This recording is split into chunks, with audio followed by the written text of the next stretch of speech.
لبیک اللہم لبیک لا شریک لک لبیک ان الحمد والنعمت لک والملک لا شریک لک۔ عزیزان کرامی، حج کا جو طریقہ ہے وہ بہت ہی سادہ اور بڑا آسان طریقہ ہے۔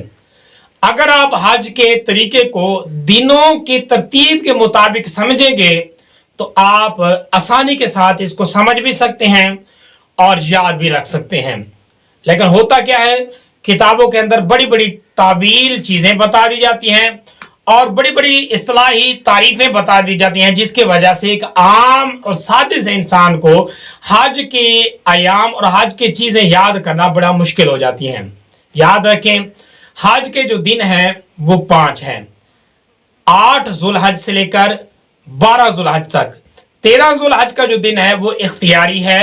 اگر آپ ساری چیزیں 12 ذوالحج تک مکمل کر لیتے ہیں تو آپ کا حج مکمل ہو جاتا ہے، اور اگر 13 ذوالحج کو بھی آپ مینا میں رہ گئے تو پھر 13 ذوالحج بھی اس حج کے دن کے اندر شامل ہو جائے گا، یعنی اس کے متعلق بھی احکامات ہیں جیسے کہ بھی میں بتاؤں گا۔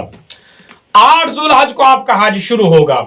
اب آپ نے کرنا کیا ہے کہ 8 ذوالحج کو حج کی نیت کے ساتھ احرام باندھنا ہے۔ نیت کیا ہے حج کی؟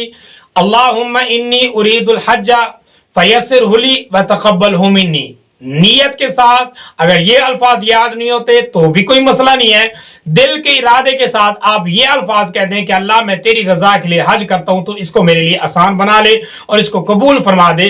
یہی اس کا ترجمہ ہے جو دعا میں نے ابھی پڑھی ہے۔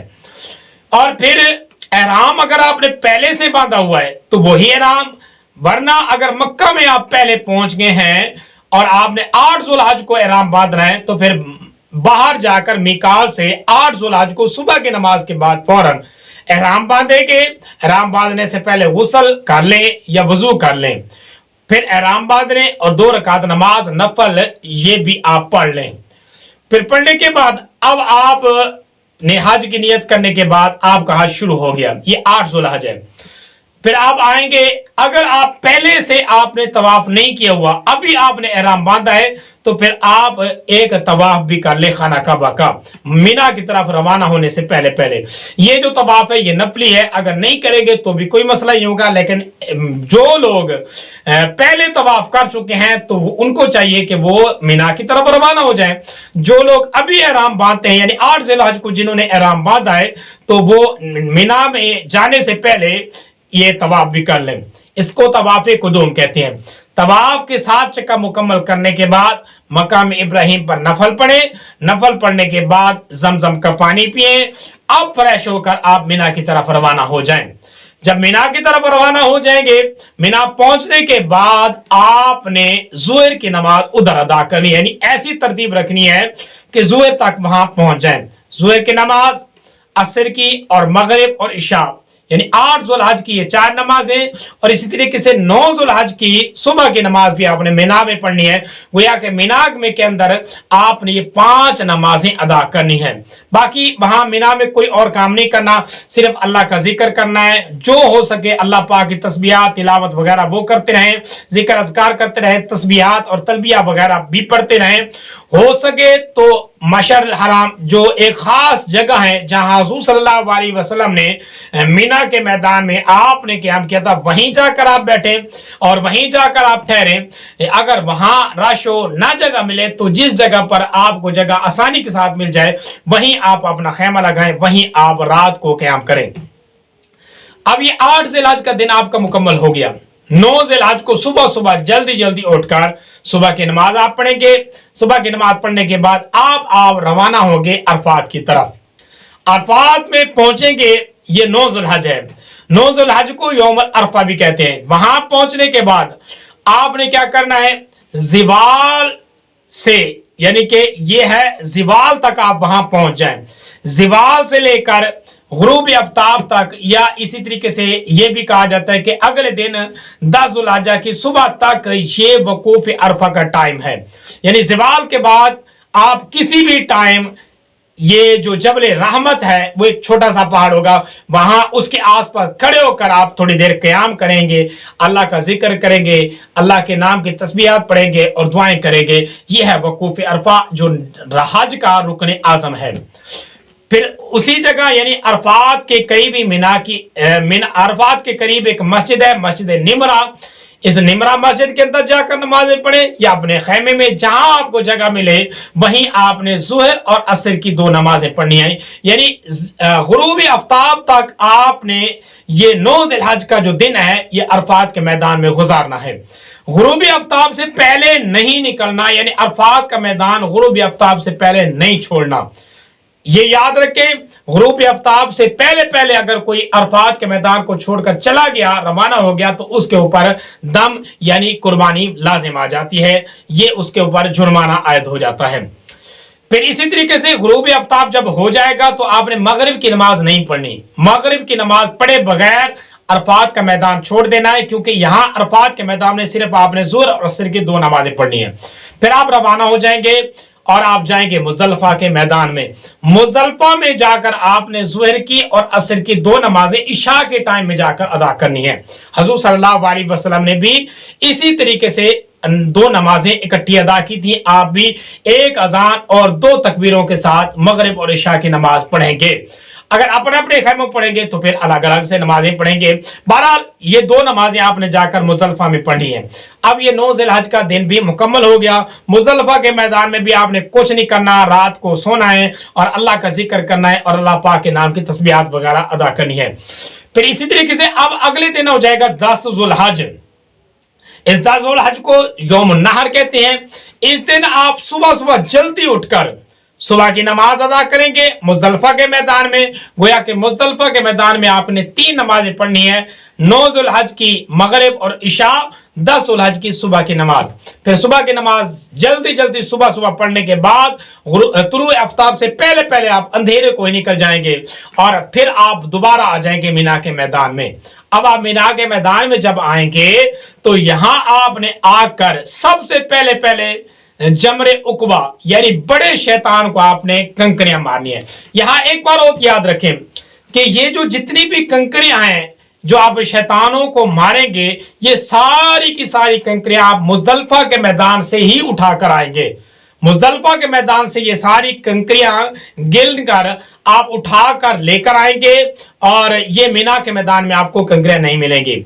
फिर आप मीना के मैदान में 10 ज़ुलहज को आपने क्या करना है, सबसे पहले आकर जमरे उकबा यानी बड़े शैतान को आपने 7 कंकरियां मारनी है। जमरे उकबा को यानी 10 ज़ुलहज को एक ही शैतान को आपने कंकरियां मारनी है 7, बाकी छोटे शैतानों को नहीं मारनी। और इसका जो टाइम है कंकरियां मारने का, ये तुलू आफ्ताब से लेकर और ज़िवाल के टाइम तक मुस्तहब है। ज़िवाल के बाद भी अगर कोई नहीं मार सका तो फिर गुरूब आफ्ताब तक भी मार सकते हैं, ये जायज़ है। मुस्तहब टाइम यह है कि कम से कम जल्दी यानी ज़िवाल के टाइम तक आप कंकरियां मार दें। लेकिन अगर कोई बच गया, कोई शख्स किसी मजबूरी की वजह से नहीं मार सका तो ज़िवाल के बाद भी ये कंकरियां मार सकता है। लेकिन 10 ज़ुलहज को सिर्फ एक ही शैतान को आपने रमी करनी है। फिर इसके बाद दूसरा जो काम आता है इस दिन वो है कुर्बानी, यानी आपने कुर्बानी करनी है। और कुर्बानी करने के बाद तीसरा जो काम आपके जिम्मे आता है 10 ज़ुलहज को, वो है सर के बाल कटाना यानी हलक कराना या कसर कराना। सर के बाल आपने उतार लेने हैं। सर के बाल उतारने के बाद अब आपने एहराम भी खोल देना है। एहराम की सारी जो है जिम्मेदारियां वो आपसे खत्म हो जाएगी। सिर्फ एक जिम्मेदारी के मर्द अपनी बीवी के करीब नहीं जा सकता और इसी तरीके से इसके मुतालिक जितनी बिदायात हैं वो सारी की सारी वो भी नहीं कर सकता। अब आपका एहराम खुल गया, आप सादे आम लिबास पहन सकते हैं यानी सिले हुए कपड़े भी पहन सकते हैं। पहनने के बाद सर भी अपना ढांप सकते हैं, नमाज सारी के सारी सर ढांप कर आप अदा कर सकते हैं। अब आप क्या करेंगे, ये 10 ज़ुलहज का दिन अगर आपके पास टाइम है, अब आपके सामने सिर्फ एक ही काम रहता है, वो है तवाफ़े काबा यानी तवाफ़े ज़ियारत और इसी तरीके से सफ़ा और मरवा के दरमियान सही करना। ये आपका जिम्मे जो काम है ये रह गया। 10 ज़ुलहज को आपने कुर्बानी कर ली, सर के बाल कटा लिए, एहराम खोल लिया। अगर आपके पास टाइम है अब आसानी के साथ जा सकते हैं मक्का मुकरमा में और जाकर तवाफ कर सकते हैं और इसी तरीके से सही कर सकते हैं तो कर लें। वरना दूसरे दिन यानी 11 ज़ुल्हज को सुबह उठने के बाद आप क्या करें, उस दिन आप आकर तवाफ करें। और तवाफ करने का तरीकाकार क्या होगा, सबसे पहले आकर आप खाना काबा के अंदर तवाफ करेंगे और तवाफ करने के बाद अब आप क्या करेंगे, नफल अदा करेंगे मकाम इब्राहिम के पास, फिर आप जमजम का पानी पिएंगे, फिर उसके बाद सफा और मरवा के दरमियान सही करेंगे यानी 7 चक्कर ये लगाएंगे। ये लगाने के बाद अब आप दोबारा मिना के मैदान में चले जाएंगे और मिना के मैदान में जाने के बाद अब आपने रमी करनी है यानी तीनों जो शैतान है उनको आपने कंकरियां मारनी, पहले छोटे शैतान को, फिर दरमियाने शैतान को, फिर बड़े शैतान को, यानी पहले जमरे ऊला को और फिर जमरे वुस्ता को और फिर जमरे उकबा को, ये आपने कंकरियां मारनी है साथ साथ। याद रखें ये दूसरा दिन जो है 11 ज़ुल्हज का, इस दिन शैतान को कंकरियां मारने का जो टाइम है वो ज़िवाल के टाइम के बाद और गुरूब आफ्ताब तक मुस्तहब है, यह कि ज़िवाल से पहले अगर कोई कंकरियां मारेगा तो भी जायज है। मुस्तहब टाइम ये ही है कि ज़िवाल के बाद ही गुरूब आफ्ताब तक मार सकते हैं, लेकिन अगर कोई इंसान रात को मारना चाहे तो रात को भी जायज है, लेकिन बेहतर यह है कि ज़िवाल दिन को ही इंसान ये कंकरियां मार ले। फिर इसी तरीके से अब आपने क्या करना है, अगर रह जाए यानी कि उसी मिना के मैदान के अंदर ही आप अल्लाह पाक की हमद सना करें, तस्बीहात पढ़ें, जिक्र अज़कार करें, तरबिया करें और इसी तरीके से वहीं रह जाएं। अब आ जाएगा अगला दिन यानी 12 ज़ुल्हज का दिन। 12 ज़ुल्हज को भी आपने सिर्फ कंकरियां मारनी है और कोई काम नहीं करना। आपने ज़िवाल के टाइम तक इंतजार करना है। ज़िवाल के टाइम के बाद आपने तीनों शैतानों को बेतरतीब यानी पहले छोटे को, फिर दरमियाने को, फिर बड़े को आपने साथ साथ कंकरियां मारनी है। कंकरियां मारने के बाद अब अगर आपने 10 ज़ुल्हज को भी तवाफ़ काबा यानी तवाफ़ ज़ियारत नहीं किया, 11 को भी आप नहीं कर सके तो 12 को भी आप कर सकते हैं, यानी तीनों में जब चाहे आप तवाफ़ ज़ियारत कर सकते हैं। तवाफ़ ज़ियारत का जो टाइम है वो यही 3 दिन है, 10 ज़ुल्हज को या 11 ज़ुल्हज को या 12 ज़ुल्हज को आपने लाजमी तवाफ़ ज़ियारत कर लेनी। अगर नहीं करेंगे तो आपका हज काबिल कबूल नहीं होगा।